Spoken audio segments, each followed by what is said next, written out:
कोई हरा नहीं सकता। और ये आत्मविश्वास के साथ सहकारिता आंदोलन ने एक नई शुरुआत करने का समय आ गया है।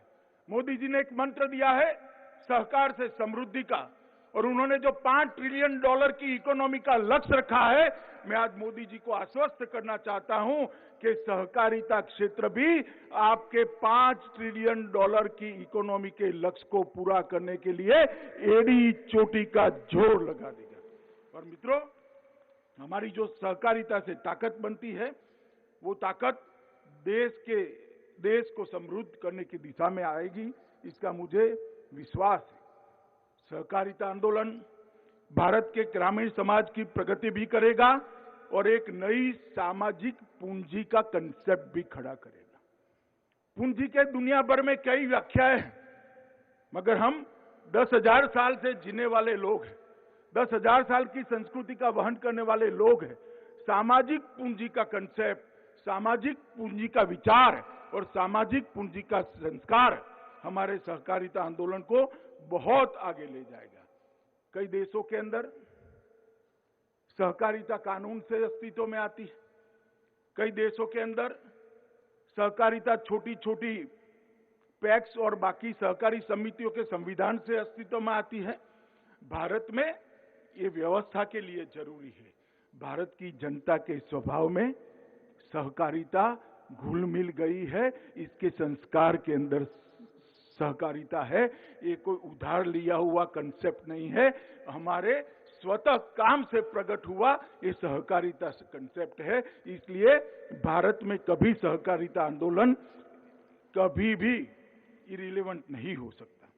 मित्रों, मैं बहुत समय से, लगभग 25 साल से सहकारिता आंदोलन से जुड़ा हूं।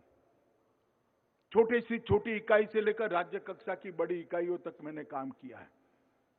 मैंने देखा है कई सारे संकट आते हैं, सरकारें सर्कुलर निकालती है, परिपत्र निकालती हैं, परिपत्र का मॉनिटरिंग करना पड़ता है, मगर हमारे सहकारिता आंदोलन वाले कोई परिपत्र की राह नहीं देखते। बाढ़ आती है तो गांव की पैक्स वहां खड़ी हो जाती है और सबको खाना खिलाने का काम करती है, उनको आसरा देने का काम करती है। कोई डिस्ट्रिक्ट में कोऑपरेटिव बैंक कितना मुनाफा खर्च हो जाएगा इसका चिंता नहीं करता, डिविडेंड कितना कम हो जाएगा इसकी चिंता नहीं करता। अपने कार्य क्षेत्र के अंदर चाहे अकाल हो, चाहे साइक्लोन हो, चाहे बारिश ज्यादा आई हो, बाढ़ हो, वो काम के लिए एक मुश्त होकर सब खड़े हो जाते हैं। सहकारी आंदोलन ने इस देश को ढेर सारे संकटों में यहां पर बाहर निकालने के लिए अपना योगदान दिया है। सहकारिता भारत के लिए नई नहीं है। 1904 से लेकर आज तक भारत ने सहकारिता आंदोलन ने ढेर सारे मकाम देखे, बहुत चढ़ाई ऊंचाई को भी हमने देखा है। कभी हम गिरे, कभी संभले, कभी आगे बढ़े, तेजी से आगे बढ़े, कभी धीरे हुए, परंतु ये गति नहीं रुकी। और मेरा आप सभी से यही अनुरोध है कि ये गति नहीं रुकनी चाहिए। आज इस अवसर पर मैं सहकारिता आंदोलन को बल देने वाले माधवराव गोडबोले, वैकुंठ भाई मेहता, त्रिभुवन दास पटेल, विठ्ठलराव विखे पाटिल, यशवंतराव चौहान, धनंजयराव गाडगिल और लक्ष्मणराव इनामदार जैसे कई लोगों को मैं याद करता हूं और इसको प्रणाम कर कर उनके आशीर्वाद से ये आंदोलन को एक नई गति देने के लिए हम आगे बढ़े, ऐसी प्रार्थना भी करता हूं। मित्रों, जो लोग आज भी मुझे, कई लोग मिलते हैं, कॉर्पोरेट क्षेत्र के लोग भी मिलते हैं, पत्रकार भी मिलते हैं, अलग अलग पॉलिटिकल पार्टी के नेता भी मिलते हैं और साच अर्थ में मुझे पूछते हैं कि सहकारी आंदोलन रिलेवेंट है क्या, उसकी प्रासंगिकता आज भी बनी हुई है क्या, क्या सिद्ध होगा।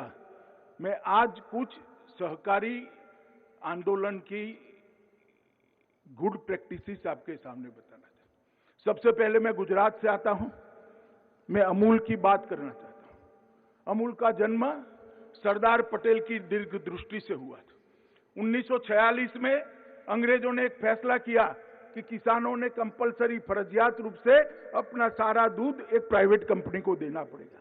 इसके खिलाफ एक आंदोलन हुआ खेड़ा जिले के अंदर। सरदार पटेल ने त्रिभुवन भाई को कहा कि जब तक आप दूध बेचने की व्यवस्था नहीं करते तब तक दूध का आंदोलन ये इसके खिलाफ आंदोलन कभी सफल नहीं होता। और वहां एक शुरुआत हुई अमूल